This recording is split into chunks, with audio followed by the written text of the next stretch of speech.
Bom dia a todas e todos que estão nos acompanhando aqui em mais um ICL Mercado e Investimentos. Hoje um dia com bastante assunto aqui para a gente falar, né? Temos notícias lá da Ásia vindo, impactando aqui bastante as commodities. Temos notícias da Europa também, que deram uma movimentada nessa manhã. Vamos falar aí de Brasil também, temos divulgação do relatório Focus. Temos aí uma série de notícias para a gente comentar aqui nesse dia, nessa segunda-feira, nesse começo de semana, depois aí do Ibovespa conseguir quebrar a série aí de quedas na sexta. Então, antes da gente começar tudo isso, quero passar a palavra para o André, para ele também dar bom dia para vocês. Bom dia, André, tudo bem? Bom dia, Débora. Bom dia a todo mundo aí da nossa comunidade ICL. Tem muita notícia para a gente conversar hoje. Tem dados importantes sobre a China, o que o mercado está falando aí em relação dentro do boletim Focus. Tem notícia importante sobre a indústria, visita do Lula na África do Sul lá para fazer a discussão sobre o BRICS. Então hoje o dia está bem cheio aí para a gente comentar aí durante a próxima meia hora. E como sempre, vamos começar vendo como que está a questão da China, a questão da Ásia, Estados Unidos, Europa, como que os mercados acordaram. Está até aqui no site já para vocês colocarem aí a nossa notícia já para vocês aquecerem logo aqui de manhã para mostrar aí o que a gente está projetando agora, né, em relação aos mercados. Débora? Essa semana, ela, embora esteja um pouco esvaziada aí de indicadores de uma forma global, ela tem alguns eventos importantes, como a gente está vendo aí no nosso portal do ICL Economia. Tem o simpósio anual lá do FED, do Banco Central dos Estados Unidos. Temos aí notícias vindas da China em relação a juros, né? Então, uma semana que tem poucos indicadores, mas que tem algumas discussões importantes, como o André bem falou. Então vamos começar dando aquele giro já tradicional pela Ásia, porque lá, né, a gente teve corte de juros, né? Por mais que o mercado tenha até se frustrado, André, o mercado esperava até mais corte de juros lá na China. Como vocês podem ver aí na tela, o Xangai Composto, ele fechou em queda, né, queda de 1,25%, apesar do corte de juros de um ano lá. Eles mantiveram os juros mais longos de 5 anos, mas cortaram os juros de um ano, né? Então a gente vê essa tentativa da China todo o tempo aí de estimular a economia para tentar sair daqueles dados mais fracos que a gente já viu sendo divulgados aí no comecinho do mês, e também sair daquela pausa que eles estavam por conta da Covid-0, das restrições. Então eles estão a todo tempo tentando estimular aí para tentar sair disso. Exatamente, está até aqui no nosso site também a notícia sobre os estímulos que a China está tentando levar, né? Principalmente estímulos monetários agora.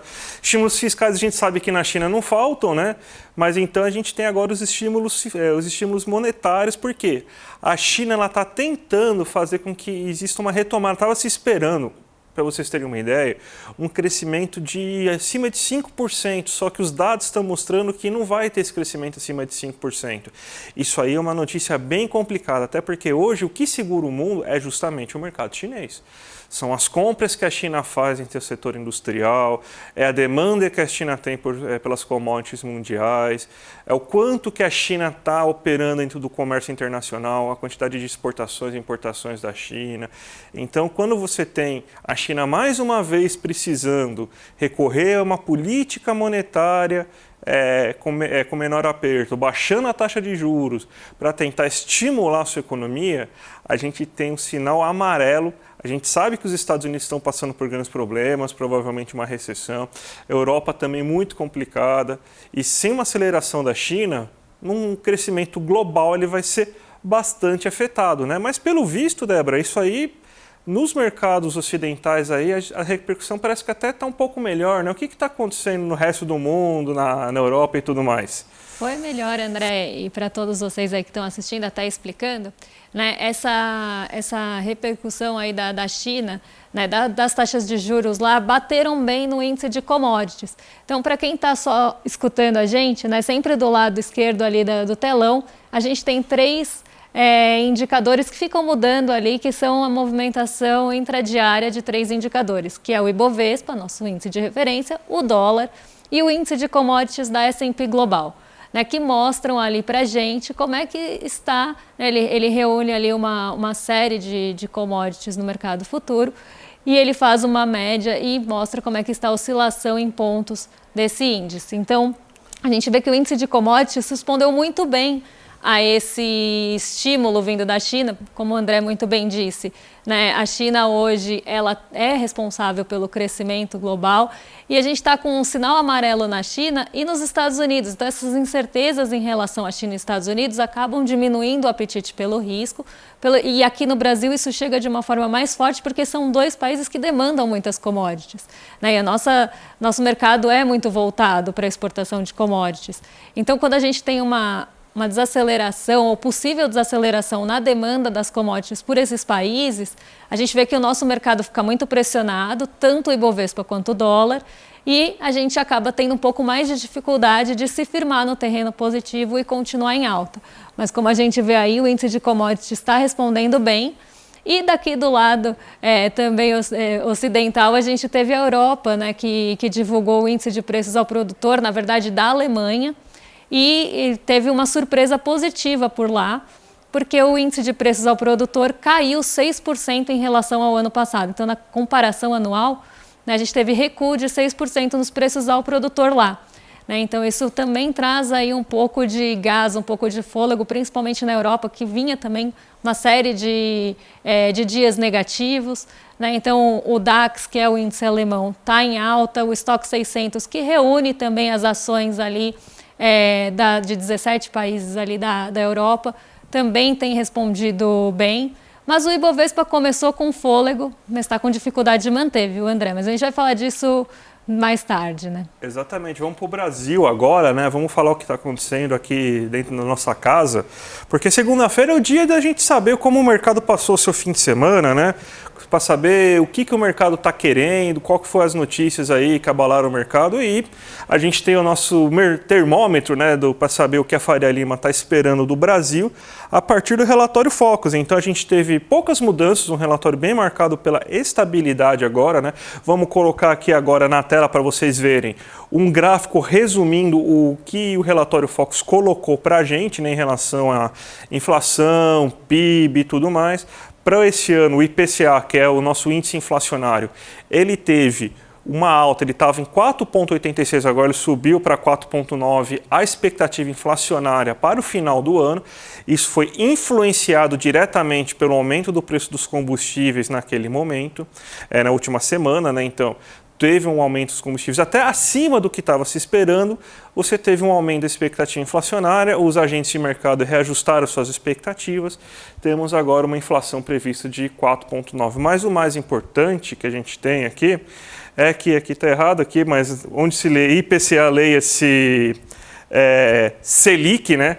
Mas a Selic para 2023 continua sendo prevista em 11,75 pontos percentuais e para o próximo ano em 9 pontos. Então, você tem que se espera que o ritmo de queda da taxa de juros se mantenha, mesmo com essa alta não esperada aí da inflação, porque se o mercado aumentou a sua previsão, significa que ele teve uma quebra de expectativa. Então, ele teve que refazer levemente, 0,04 pontos percentuais é muito pouco, mas ele refez a sua previsão para a inflação, né? Então, mas o mais importante de tudo isso é que o mercado não acredita que, diferente até que o Campos Neto chegou a falar na sexta-feira lá, que ficaria de olho, ficaria atento em relação a alguma coisa, mas não mudou, o mercado continuou comprando essa ideia de mudanças em 0,5 pontos percentuais por reunião. A gente sabe que a gente tem mais 3 reuniões até o final do ano, né? Uma em setembro, uma em novembro e outra em dezembro, né? Se eu não me engano, não sei se é outubro ou novembro, mas que são a cada 45 dias, mas as mudanças não ocorreram. A relação ao PIB, você não teve nenhuma mudança, o PIB continua previsto em 2,29%, para o próximo ano teve um leve aumento de 1,33%, mas nada que mude muita coisa. E o câmbio, a gente está vendo que está tendo uma subida na taxa de câmbio nos últimos dias, então o câmbio, que ele estava até em 4,9 2 semanas atrás, ele já está chegando em 4,95. É um resultado direto da queda da taxa Selic, porque o capital especulativo ele acaba saindo com maior velocidade aqui do Brasil, então você tem menos esse capital na bolsa, esse capital é em dólar, ou seja, menos moeda estrangeira aqui no Brasil, menos valorizada fica a nossa moeda, então você acaba tendo um leve aumento da taxa de câmbio aqui esperado. E, Débora, já que você teve então essa situação aí de que o mercado não mandou, né, não mudou essa expectativa de 0,5, a gente teve uma outra pessoa também confirmando isso, né? Você já viu o presidente do Banco Central confirmando que ele vai manter a política monetária, assim, em entrevista? Você já tinha visto isso? Olha, Roberto Campos Neto, semana passada, passou aí a semana toda dando entrevistas. E uma delas foi justamente essa sinalização que o André falou, de que vai continuar ali tendo a queda de 0,5%. O mercado até chegou a pensar, né, que pudesse cair 0,75, mas ele está avisando já de antemão, né? Então ele já está dando um bom direcionamento aí para os juros, principalmente para quem aí opera no mercado de juros, né? Então ele tá aí sinalizando que vai continuar aí o corte de 0,5%, né, de 0,5 ponto percentual, e aí ele dá essa sinalização, mas algo em entrevista, né, algo bem inédito, normalmente isso vem em ata, né, uma sinalização, né. O mais engraçado é que teoricamente isso é votado, né? Você tem uma votação no dia do Copom lá que define qual que vai ser a mudança da taxa Selic, né? Mas o presidente lá, que muita gente falou, não, ele é apenas um único voto, ele não tem influência em nada, né? Já que ele é um único voto, né? Então ele não vai ter grandes influências, então... Mas pelo visto lá ele está garantindo aqui ao nosso querido amigo mercado que ele vai ter então uma queda de 0,5 pontos percentuais em cada uma das reuniões. Então se ele falou, deve ser, né? Então ele conduz e conduziu o mercado, né? Então porque o mercado meio que mostrou que ele está gostando desse ritmo de 0,5 pontos percentuais, né? Então, eu acho que ele vai manter, falar, não, aquela ideia que eu tive na última semana, porque teve aumento do combustível, isso poderia afetar, mas mudei de ideia, acho que agora esses 0,5 pontos percentuais aí está de bom tamanho e não vamos fazer grandes mudanças. É basicamente isso que a gente tem, né? Pois é, e quando a gente pega, né, um presidente do Banco Central falando isso, é o que o André falou, né? É algo que devia ser colegiado, ali uma decisão votada, mas ele já deu a palavra aí a última palavra, né? E a gente sabe como ele age aí em relação ao Banco Central, se sentindo ali o dono, né, do Banco Central. E acha que tem alguma moral aí para falar, dar entrevistas também sobre a autonomia do Banco Central, que ele também falou bastante na semana passada. E um ponto, André, que eu queria até trazer, que você falou do Focus, né, de ter ali aquela expectativa do dólar mais alta, por conta aí da saída do capital especulativo aqui do Brasil. Um ponto também que vem aí jogando bastante contra o dólar é as taxas de juros dos Estados Unidos e as expectativas para essas taxas de juros. Então, eu vou colocar aqui na tela para vocês como é que estão aí, aqui da minha tela, pessoal, se puderem colocar, como é que está a expectativa dos juros lá e como é que estão as cotações, os rendimentos das treasuries. As treasuries são títulos do Tesouro, da dívida dos Estados Unidos, e esses têm vencimentos em 10 anos. Na semana passada, as treasuries atingiram o maior patamar em 15 anos. E aí a gente vê, né, como é que na linha, para quem está ouvindo, na linha azul, a gente tem uma linha azul que oscila aí, que são as treasuries, e tem uma linha laranja embaixo, que é a cotação da Nasdaq, que é a bolsa mais impactada por essas movimentações nos títulos de renda fixa. E quando a gente tem uma alta no rendimento dessas treasuries, desses títulos de dívida, muito do recurso também flui para os Estados Unidos buscando segurança, buscando aí realmente um porto seguro, né, de rendimento. E na semana passada, como a gente bateu ali o maior patamar em 15 anos, né, o mercado acabou indo, né, fluindo para lá. Então a gente também tem essa pressão vinda das treasuries que acabam tanto impactando a nossa bolsa, porque diminui o apetite pelo risco, as pessoas saem desses mercados mais voláteis, e o dólar também, porque nessa busca por títulos do Tesouro dos Estados Unidos, a gente vê o fortalecimento do dólar, não só em relação ao real, mas também em relação às moedas de outros países. Então esse movimento foi bem forte na sexta-feira, continua hoje, né, porque existem muitas dúvidas aí em relação aos juros dos Estados Unidos, e a gente vê isso diretamente aí nas treasuries como uma forma de medir. Então, um ponto também para a gente ficar bem de olho, porque isso pode mexer com o dólar aqui, junto a essa queda da Selic, que também já traz esse movimento, André. Oh, muito bom, Débora. E outra coisa importante que está acontecendo também, e a gente tem que pensar em relação ao dólar e tudo mais, é um dado que a gente vai mostrar agora, está aqui também agora no nosso site, que é da pesquisa do IPEA, mostrando o consumo aparente de bens industriais, né? Que você teve uma alta bem considerável de 1,7% em junho, então você tem que acabou o trimestre móvel encerrado nesse mês, assim, então o segundo trimestre teve um aumento de 3%, só que a gente até pode puxar aqui a tabelinha para vocês verem aqui embaixo, ó.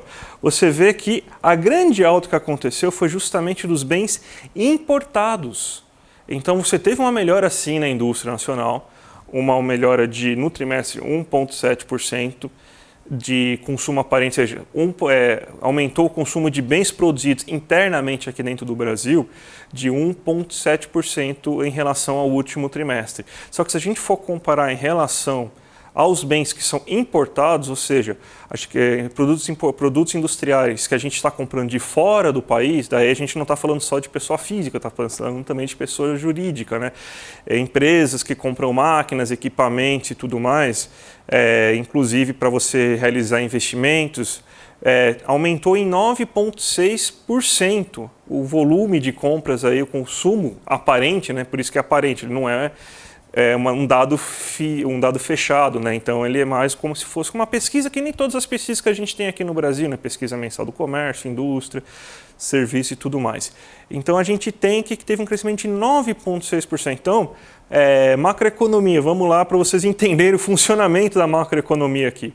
Quando você tem, então, que a gente está importando muito bens, a gente está tirando dinheiro daqui, né? Tirando dólares daqui e jogando esses dólares para fora do país. Então também você tem uma saída de dólares via comércio. Então isso também ajuda a explicar uma maior saída cambial e que também faz com que, claro, o volume no mercado financeiro é muito maior e acaba tendo um peso, uma definição muito maior. Mas quando você tem um aumento dessas importações, você tem justamente saída de recursos aqui e acaba aumentando a taxa de câmbio aqui também, sendo um dos responsáveis por essa situação, né, Débora? Exatamente. Até quando a gente fala aqui para vocês, né, às vezes eu uso esse jargão, é meio um jargão de mercado, ponta compradora de importadores, é justamente isso. Quando o dólar chega em algum patamar, a gente tem essa ponta compradora de importadores, justamente porque a gente manda importa esses bens e manda esses dólares para fora, e a gente tem também as proteções que são feitas ali no mercado financeiro. E dando um giro agora de como abriu, né, o mercado e como está aí como é que está a foto, né? Na verdade não é uma foto, é quase um vídeo, porque ele mexe com um pouquinho de delay, né? Mas como é que está aí a abertura do mercado? A gente vê o petróleo Brent na última linha, ele estava com uma alta bem mais acelerada pela manhã. E ele estava puxando justamente o nosso índice para cima, que virou, né? A gente viu que o Ibovespa já está no negativo, oscilou muito perto do 0 a 0 ali na manhã, mas agora ele já vai para o terreno negativo, puxado aí por outros setores, embora a gente ainda tenha uma aceleração grande nas empresas ligadas ao petróleo. A Nasdaq e o S&P operam em alta hoje, então recuperando um pouco das perdas da semana passada. O EWZ, que é a nossa bolsa em dólar, também está em queda. E o dólar sobe 0,38, aí até confirmando o que a gente está falando aqui dessas expectativas e dessa confluência aí das treasuries, né? Então a gente viu a semana passada os Estados Unidos, aí, as bolsas nova-iorquinas bem prejudicadas por isso. Inclusive a Nasdaq caiu mais do que o Ibovespa, né? Embora as notícias gostem de falar da queda do Ibovespa, a Nasdaq na semana passada caiu mais do que o Ibovespa. E a gente teve ali aquele fôlego que veio na sexta-feira. Hoje a gente perdeu um pouco, mas vamos ver até o final do dia se a gente consegue algum impulso, né, André? É importante a gente lembrar dessa alta do petróleo que está ocorrendo, né? Saiu notícias hoje sobre uma expectativa de aumento de demanda da produção de petróleo, principalmente vindo lá da Arábia Saudita, né? A Arábia Saudita, além de contratar o Neymar, ele também é um grande produtor de petróleo e precisa pagar o salário do menino Ney, então ele está esperando esse aumento da demanda, só que ao mesmo tempo ele avisa o quê? Que você não vai ter um aumento na produção. Então significa que a demanda por petróleo aumentou, mas a oferta ficou estável. E isso aumenta naturalmente o preço da commodity no mundo. Então, a expectativa dos mercados depois dessa notícia foi justamente uma aceleração no preço do petróleo. Isso aumenta o preço da Petrobras, por exemplo, na bolsa, mas também aumenta também o preço o preço da commodity no mercado internacional. Então, esse aumento da commodity está levando principalmente empresas de mineração a ter um crescimento na bolsa. A gente sabe o peso que a Petrobras tem na bolsa, que é de mais de 13%, se não me engano, né, Débora? Mais de 13% do índice Bovespa é simplesmente Petrobras. Então, se as ações da Petrobras subirem consideravelmente, a gente vai ter um grande impacto disso no resultado final do Ibovespa. Tem outros setores que estão puxando para baixo, você já explicou, você explica isso muito melhor do que eu, obviamente, mas a gente tem, então, esse peso aí da Petrobras aí para mostrar o que está acontecendo, certo? Isso mesmo. E a gente tem, então, vamos falar um pouco de economia real também, mostrando aqui o que está acontecendo. Está acontecendo um fato importante hoje, né? Uma reunião um pouquinho importante, né, Débora? O que é?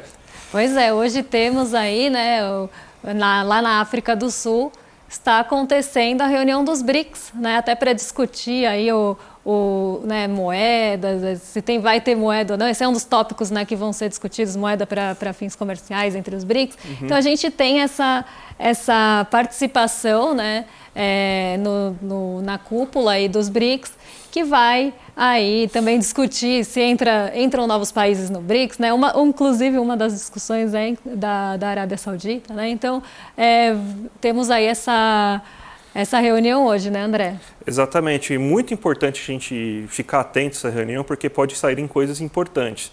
Primeiro é que tem muitos países querendo entrar, né, formalmente no BRICS, e a gente tem que tomar cuidado, né, porque a forma que esses países entrem no BRICS, e se eles forem entrar realmente de fato nos BRICS, pode levar a uma perda de peso, uma perda de importância que o Brasil teria dentro desse bloco, dentro dessa relação.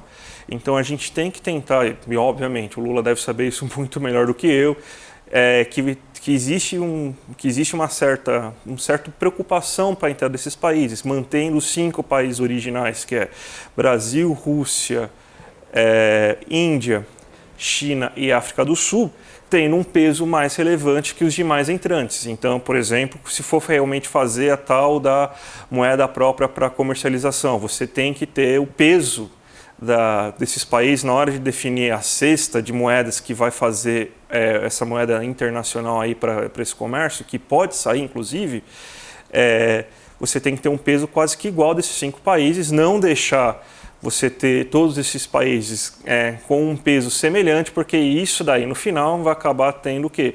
Uma hierarquia chinesa muito mais elevada, porque a China tem um peso de negociação, um peso comercial muito maior. Então, se você não tiver um equilíbrio na entrada desses países, você acaba nivelando.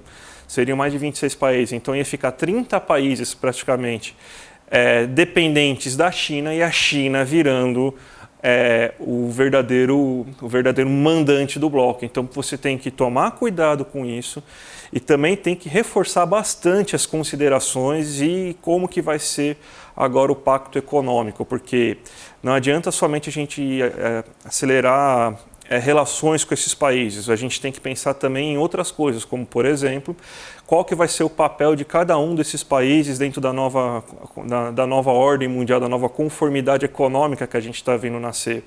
Você vai ter então que a China vai largar a mão de alguns setores industriais importantes, ela está sinalizando há muito tempo que ela quer passar para outros países indústrias que não sejam tão de pontos, para ela poder se focar justamente em indústria 5G, indústria de inteligências artificiais e tudo mais, que seriam as fronteiras inovatórias melhores. Então, passaria uma parte dessa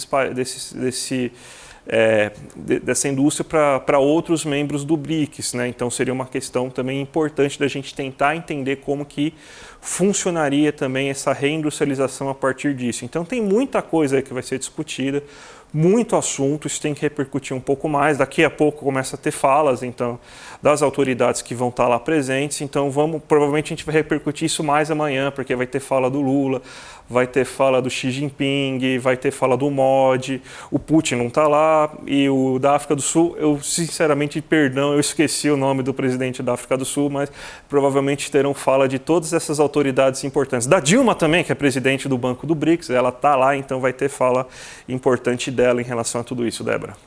Muito bom, né? Então vamos ficar de olho aí, porque pode ter, né? Vamos trazer aí essas novidades conforme elas forem aparecendo. Antes da gente encerrar por aqui, eu vou colocar aqui na tela para vocês como é que está o Ibovespa, só para a gente dar uma olhada quem sobe, quem desce, né? Então aqui hoje o Ibovespa caindo e a gente vê aí a Vale em terceiro lugar nas maiores altas, puxada pela alta do preço do minério de ferro, ele está em alta de quase 1%. O petróleo também em alta, estava puxando a 3R Petróleo, que estava lutando pelo quarto lugar, e a Petrobras também estava na lista, mas acabou aí perdendo. A Vale já subiu para segundo lugar e caiu para terceiro de novo. Então a gente vê, né, que quem está impactando hoje aí o mercado brasileiro são as commodities mesmo, até porque a China no fim de semana discutiu algumas medidas, né, para além de tudo que a gente já falou, do corte dos juros, também discutiu algumas medidas para tentar diminuir o risco, mitigar o risco lá em relação às incorporadoras, né? Então é um risco bem grande que tenha contágio no setor, então eles estão já discutindo medidas para evitar esse contágio. Isso também conta aí na demanda de commodities, porque esse setor imobiliário também é bem pesado lá na China. Se ele tiver problemas, pode desencadear aí um problema em cascata, André. Exatamente. A gente agora está começando a partir agora para os encerramentos, mas lembrando uma coisa muito importante no dia de hoje, né? Hoje temos aniversariante, uma das pessoas mais importantes da economia brasileira, uma pessoa que formou gerações de economistas progressistas aí nesse país. A primeira, né, a mãe de todos os progressistas, se o Celso Furtado é o pai de todo economista progressista, a Maria da Conceição Tavares é a mãe de todo economista progressista. E hoje ela está fazendo 93 anos de idade, ainda está viva, com muita saúde. Então hoje o ICL Economia vai se encerrar com uma homenagem a ela. Então, eu já vou aproveitar aqui para dar aqui o meu bom dia para todo mundo, agradecer a presença de todos, justamente porque a última coisa que a gente vai passar é uma fala importantíssima da Conceição Tavares para encerrar o programa. E Débora? É isso mesmo, né? Todo economista que se preze leu Maria da Conceição Tavares na faculdade, eu e o André lemos, porque estudamos juntos, e vamos deixar essa homenagem. Vou dar aí bom dia para vocês, desejar uma excelente semana. Amanhã estamos de volta e vamos ficar aí com as palavras sábias da Maria Conceição Tavares. Até a próxima, a gente fala, Maria. Ensina para esse povo aí o que é ser um economista. Até mais, gente. Tchau, tchau. Uma economia que diz que precisa primeiro estabilizar, depois crescer, depois distribuir, é uma falácia. E tem sido uma falácia. Nem estabiliza, cresce aos solavancos e não distribui. E esta é a história da economia brasileira desde o pós-guerra, ou não é? E ver os meus queridos amigos que junto comigo durante anos disseram que isto não era correto, que tinha que fazer ao mesmo tempo estabilização, crescimento e distribuição, é uma das maiores dores da minha vida. E é isto, é dor, mas também é raiva e, portanto, energia para lutar por aquilo que o velho Bob e todos os jovens, este menino que está aqui, caladinho, quase não falou, e muitos ainda acreditam. Você, se não se preocupa com a justiça social, com quem paga a conta, você não é um economista sério. Você é um tecnocrata. Veja agora a programação do ICL nesta segunda-feira, dia 21 de agosto. Às 3 horas, Bem-Estar Profissional, cuidando de você no ambiente de trabalho, com Daniela Vidotti. Às 17 horas, Bolsonarismo, Dissonância Cognitiva Coletiva e Retórica do Ódio, com o professor João César de Castro Rocha. Às 18 horas, em novo horário, ICL Notícias, segunda edição. Às 19 horas, A História que Ninguém Conta, com Danilo Bill. E a estreia do ICL, às 19h30, Sinapse ICL, com Roberta Garcia e César Calejão. Para saber mais, acesse icl.com.br.